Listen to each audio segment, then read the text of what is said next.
Hello students, good morning to all. Myself Devaraja Shubha, Assistant Professor, Department of Civil Engineering, Pondicherry College of Engineering.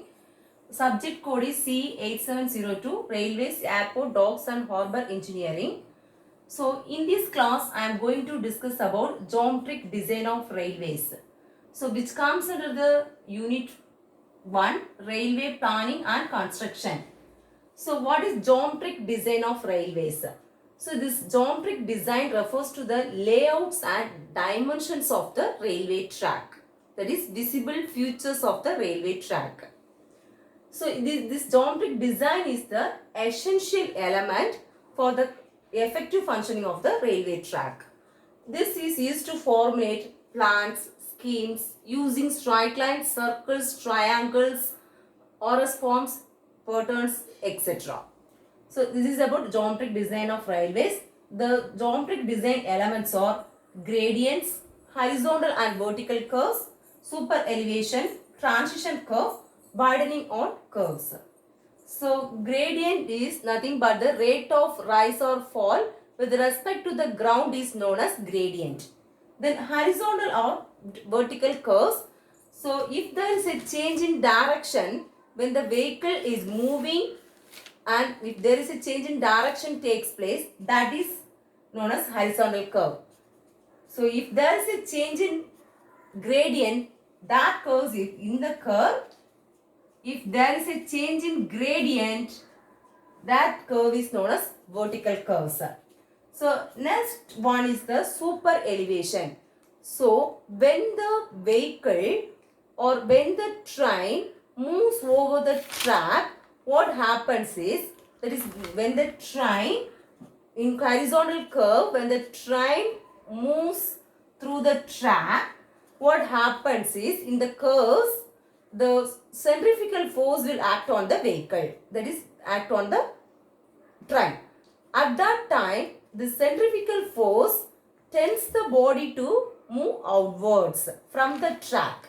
So in order to avoid that or in order to counteract that centrifugal force, what we have to do is we have to introduce that centripetal force. So for introducing the centripetal force, we are raising the outer edge of the rail with respect to the inner edge of the rail. That is known as super elevation. In simple words, raising of outer edge with respect to the inner edge of the rail is known as super elevation. So next is the transition curve. If the curve used to join the circular curve and the straight line, that curve is known as transition curve.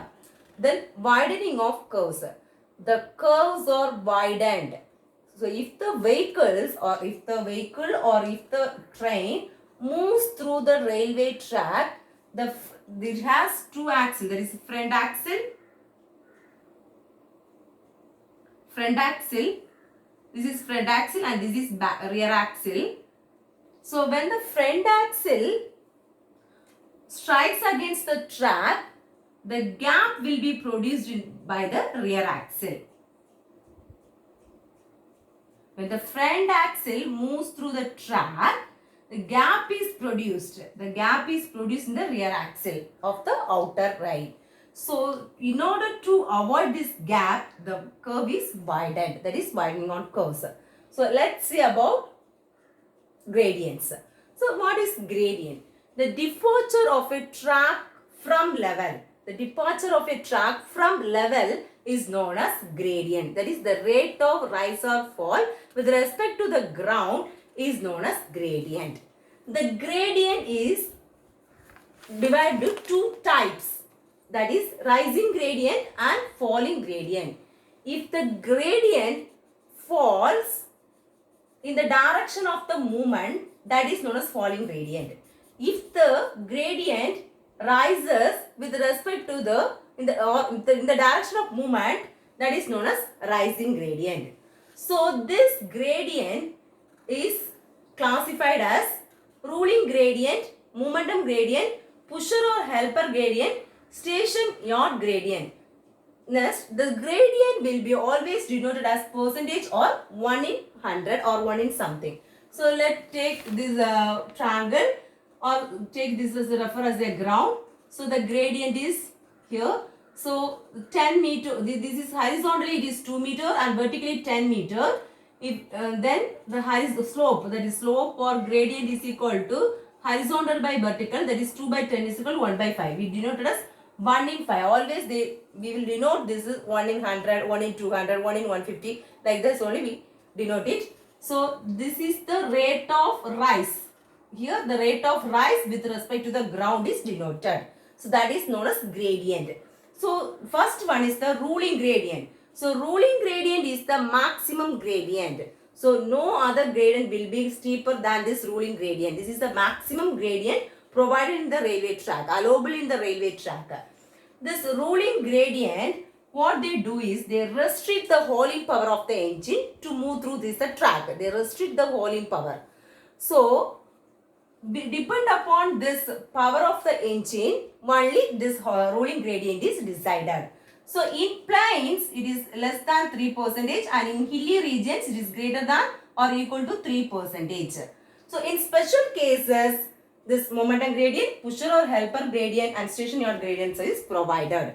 So momentum gradient, what is momentum gradient? So the rising gradient is followed by a falling gradient.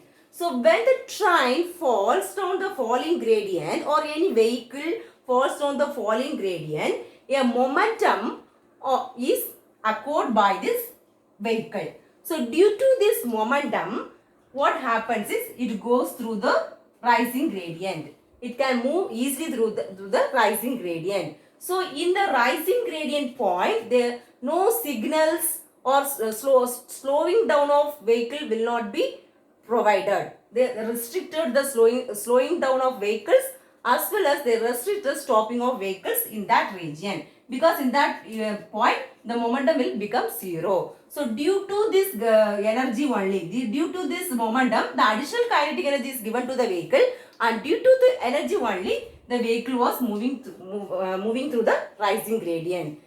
So this is known as momentum gradient. So this gradient is steeper than the ruling gradient. So next gradient is the pusher or helper gradient. So in most of the places or in hilly regions, it is very difficult to cut the hills or blast the hills. So in that area, it is cutting also very difficult. So in order to avoid the uneconomic process, that is cutting is uneconomic, blasting is uneconomic. So in order to avoid that problem, they are providing this pusher or helper gradient. That what they do is they will provide the extra engine power to the engine to carry out the process. That is to carry out the engine. To pull the engine, they provide the extra engine or extra power to the engine. That is known as pusher or helper gradient. So mostly they will provide 1 in 40 to 1 in 20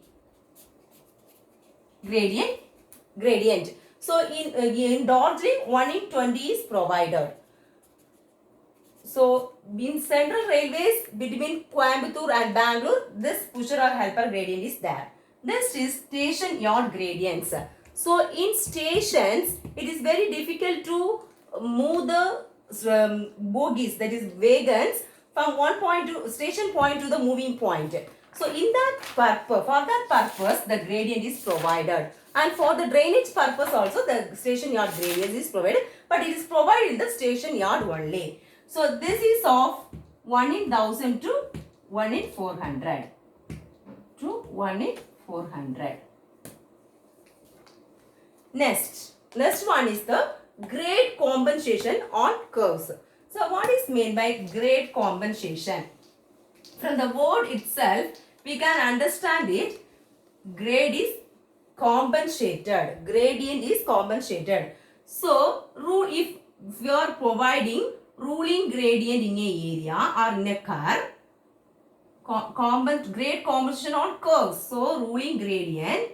So especially in horizontal curves, if you are providing ruling gradient, so what happens in curve, the ruling gradient is also there.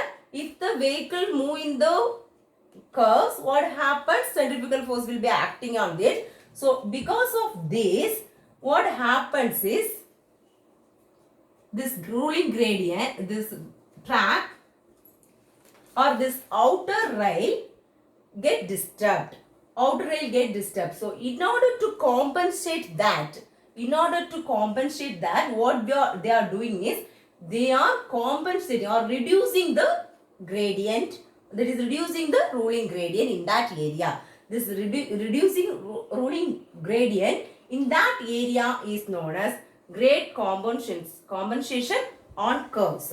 So for broad gauge it is 0.04 percentage, meter gauge it is 0.03 percentage, and narrow gauge 0.02 percentage. So this is all about gradients and gradients as well as the types and classifications of gradients.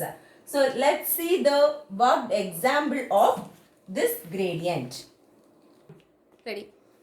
A broad gauge railway track is designed for a ruling gradient of 1 in 180 on a curve of 3 degree. What should be the compensated gradient? So what is given is actual ruling gradient is equal to 1 in 180. Degree of curve equal to 3 degree. And the gauge is broad gauge. So it is given as broad gauge. Solution. So grade compensation for broad gauge is equal to 0.04 percentage per degree of curve. So is equal to 0.04 into 3. That is 0.04 by 100 is equal to 100 by 3. That is 0.04 into 3 by 100. That is 0.04 into 0.03. That is 0.12 percentage. Actual ruling gradient is equal to this 1 by 180. This is 1 by 180 into 100 minus 0.12. So its answer is 0.435 percentage. So 1 divided by this 0.045 percentage into 100 is equal to 229.9, that is 1 in 230.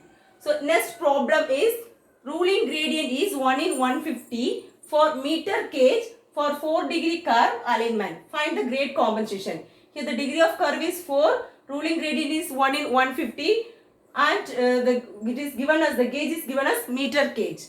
For this, the grade compensation for meter gauge is equal to 0.03 percentage by degree of curve. That is 0.03 into 4, that is 0.12 percentage. Therefore, actual ruling gradient is equal to 1 in 150 into 100 minus 4 into 0.03 is equal to 0.666 minus 0.12, that is equal to 0.546 percentage.